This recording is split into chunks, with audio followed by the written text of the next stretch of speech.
So, I mean, that is the land of unconfirmed. Yes, we came, we saw, he died.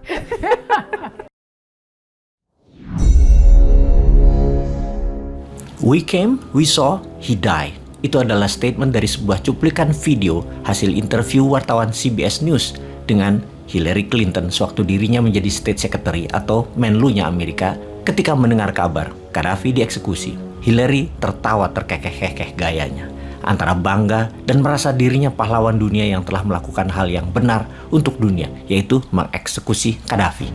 Mengapa Gaddafi harus digulingkan dan dibunuh? Mengapa negara Libya yang sangat kaya di masa Gaddafi oleh Barat dianggap sebagai diktator penguasa jahat? Mengapa Barat, terutamanya Amerika, memframing Gaddafi sebagai orang jahat, seorang vilan? Dan mengapa dunia percaya?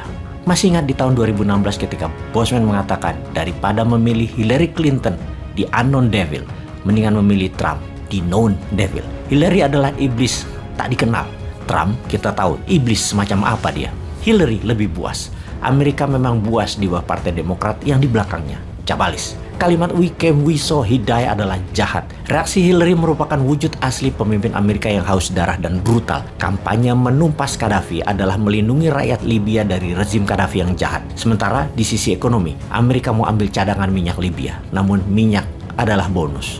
Aslinya mengeksekusi Gaddafi adalah untuk protek dolar. Karena Gaddafi mempromosikan gold dinar sebagai mata uang tunggal Afrika dan semua pembayaran luar negeri masuk ke negara Afrika harus pakai gold dinar. Dan hal ini akan menggantikan fungsi dolar di Afrika. Kita semua tahu menyerang dolar haruslah perlahan dengan shadow dan secara tiba-tiba serangan itu dilakukan. Kalau terbuka, kalian akan jadi target. Kita semua tahu bahwa dolar adalah sebuah keharusan untuk menjadi tulang punggung mata uang dunia karena berkurangnya penggunaan dolar akan otomatis membuat Amerika lumpuh. Merubuhkan Amerika itu gampang. Stop pakai dolar. Collapse dalam seketika Amerika itu. Hingga 7 tahun yang lalu, 90% transaksi dunia menggunakan dolar. 60% cadangan devisa negara dunia menyimpan dalam dolar. Dan 55% hutang dunia adalah kepada dolar. Namun saat ini dunia mulai berubah. Hanya 80%-an transaksi dunia memakai dolar. 50% cadangan devisa negara menggunakan dolar dan hanya 40% hutang dunia memakai dolar. Yuan mulai ambil peran. Juga barter ambil peran besar terutama dalam 6 bulan ini efek perang di Ukraina. Kalau berkepanjangan dunia dalam keadaan perang, dolar akan ambyar. Dan kita harus berterima kasih kepada Putin yang setidaknya sekarang sahabat mulai paham kenapa new mind ke Putin, kenapa new mind pro Putin.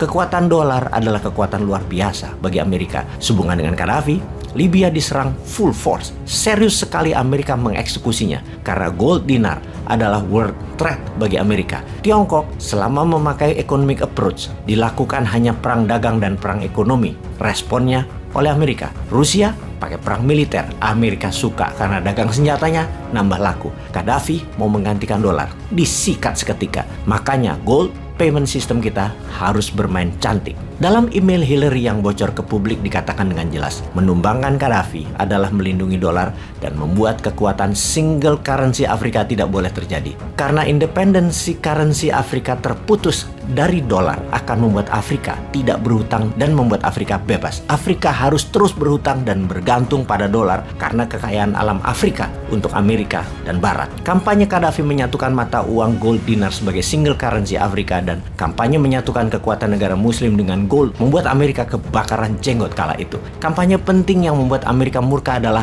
cadangan devisa negara harus emas, bukan dolar. Cadangan devisanya adalah berapa banyak emasnya, bukan berapa banyak dolarnya. Kita tahu dolar itu dicetak bank sentral yang sesungguhnya independen, bukan negara. Jadi negara berhutang pada bank note. Harusnya kekuatan negara ya emas, bukan di banknote dolar. Usaha Amerika menjadikan dolar sebagai mata uang dunia adalah ketika di Bretton Woods Conference di New Hampshire yang menciptakan sistem keuangan dunia dengan IMF dan World Bank-nya. 44 negara setuju bahwa US dollar adalah mata uang dunia. Dan sejak 50 tahun yang lalu itu, sistem currency menciptakan hutang dolar. Kalau negara lain ingin membangun dan tidak punya modal, harus masuk sistem IMF dan World Bank agar bisa menghutang dolar. Apapun itu akan membuat negara dunia ketiga akan selamanya menjadi negara dunia ketiga. Miskin, menjadi negara miskin tak berdaulat dan selalu berhutang. Memang janjinya di Bretton Woods Conference adalah dolar akan selalu diterbitkan berdasarkan emas. Lalu seluruh mata uang dunia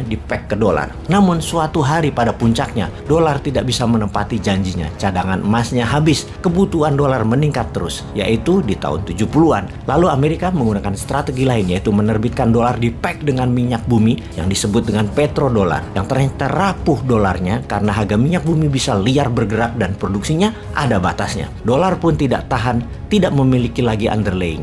Puncaknya di tahun 1971, dolar melepas jaminan emas dan petrol, menjadikan dolar diterbitkan berdasarkan proyek dan hutang proyek. Dolar diprint berdasarkan hutang dunia. Sejak saat itu, dolar diprint at will, sak maunya berdasarkan keputusan politik, bukan murni berdasarkan kebutuhan ekonomi. Kembali ke Afrika. Di tahun 2009, Gaddafi diangkat sebagai Ketua African Union, Pakta Negara-Negara Afrika. Gaddafi yang curiga Afrika akan disadamkan di tahun 2003 sudah menyiapkan rencana besar. Afrika harus punya single currency gold dinar. Kita semua tahu Saddam digulingkan dan dibunuh juga bukan karena senjata pemusnah massal milik Irak yang akan ditiadakan seperti kampanye George Bush, tetapi jangan sampai minyak Irak transaksi pakai emas dan bukan dolar dan menjadi menguat. Karena itu, Gaddafi dengan menyatukan seluruh kekuatan Afrika, Amerika tidak mungkin mensadamkan dirinya dan Libya. Gaddafi punya mimpi menyatukan Afrika, menjadikan Afrika the leading global player. Gaddafi adalah pionirnya, pendulunya sebelum Putin beraksi sekarang. Putin mempek rubel dengan emas, oil, dan gas. Adalah sama dengan apa yang Saddam Hussein lakukan, juga sama dengan yang Gaddafi lakukan. Gaddafi strategi membuat Afrika menjadi satu negara, satu tentara, satu paspor, dan satu currency. Dua hal yaitu satu paspor dan satu tentara, Amerika dan Barat tidak takut. Tapi satu currency, Gaddafi must die. Semoga sahabat semakin paham, gold payment system kita juga punya masalah yang sama. Namun kali ini kita harus kompak, harus berani, dan segerakan semangat Indonesia emas. Hurrah!